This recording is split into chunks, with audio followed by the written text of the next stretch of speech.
I love the development of our music. That's what I really dig about the whole thing. How we've tried to develop, it grows.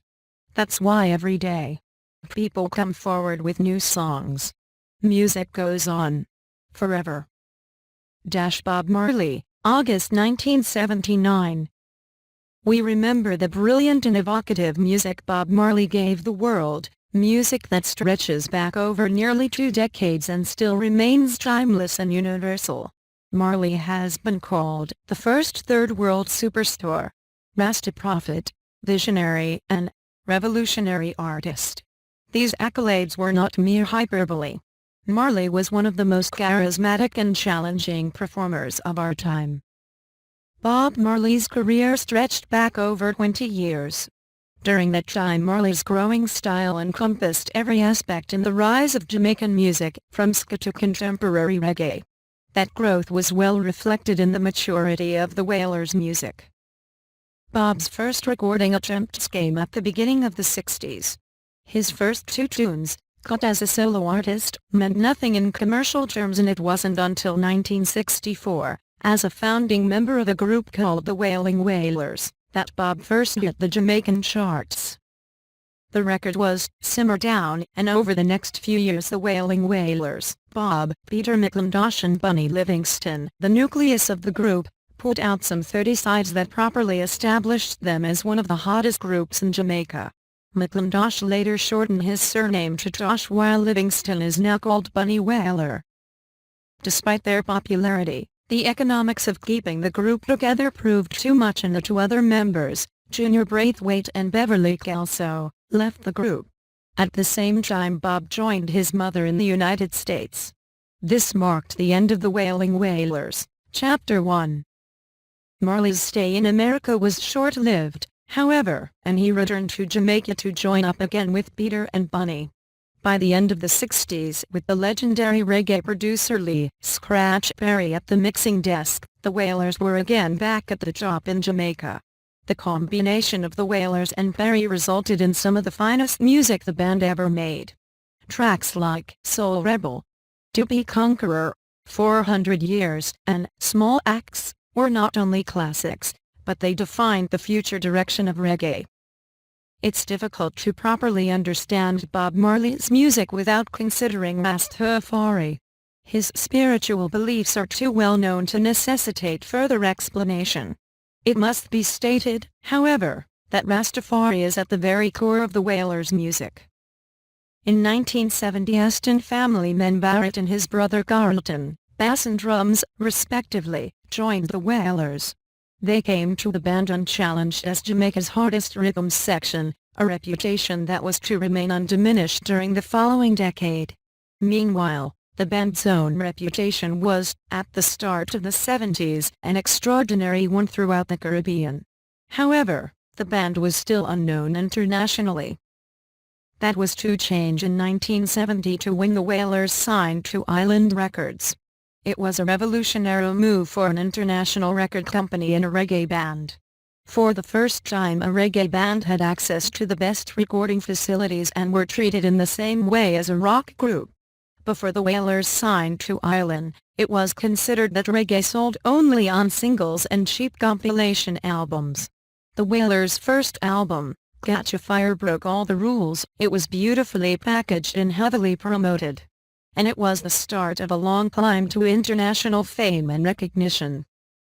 The Catch a Fire album was followed a year later by Burnin', an LP that included some of the band's older songs, such as To Be Conqueror, Small Axe, and Puttin' On, together with tracks like Get Up Stand Up and I Shot the Sheriff, which was also recorded by Eric Clapton, who had a #1 hit with it in America.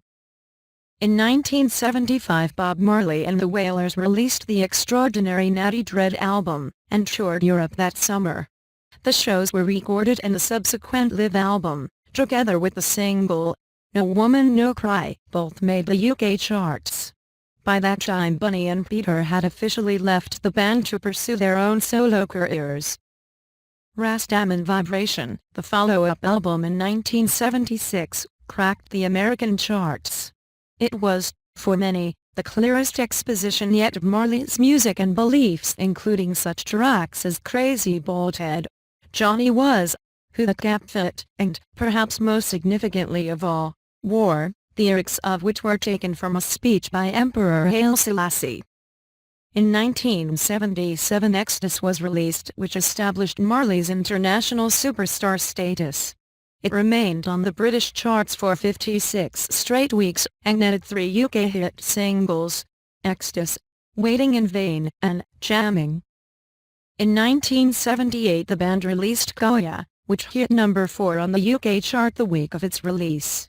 That album saw Marley in a different mood. Goya was an album of love songs, and, of course, homages to the power of Gonya.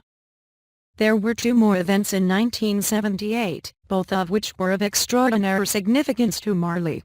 In April that year he returned to Jamaica. He had left in 1976 after the shooting that had almost cost him his life, to play the One Love Peace concert in front of the Prime Minister Michael Manley, and the then leader of the opposition Edward Seaga. And at the end of the year he visited Africa for the first time, going initially to Kenya and then on to Ethiopia, spiritual home of Rastafari. Marley returned to Africa in 1980 at the official invitation of the government of Zimbabwe to play at that country's independence ceremony. It was the greatest honor afforded the band, and one which underlined the Wailers' importance in the Third World. In 1979 the Survival LP was released. A European tour came the following year. The band broke festival records throughout the continent, including a 100,000 capacity show in Milan. Bob Marley and the Wailers were now the most important band on the road that year, and the new Uprising album hit every chart in Europe. It was a period of maximum optimism, and plans were being made for an American tour, an opening slot with Stevie Wonder for the following winter. At the end of the European tour Bob Marley and the Wailers went to America. Bob played 2 shows at Madison Square Garden, but immediately afterwards he was seriously ill. Cancer was diagnosed. Marley fought the disease for 8 months. The battle, however, proved to be too much. He died in a Miami hospital on May 11, 1981. A month before the end Bob was awarded Jamaica's Order of Merit, the nation's 3rd highest honor, in recognition of his outstanding contribution to the country's culture. On Thursday, May 23, 1981, the Honorable Robert Nesta Marley was given an official funeral by the people of Jamaica. Following the funeral, attended by both the Prime Minister and the Leader of the Opposition, Bob's body was taken to his birthplace where it now rests in a mausoleum. Bob Marley was 36 years old. His legend lives on.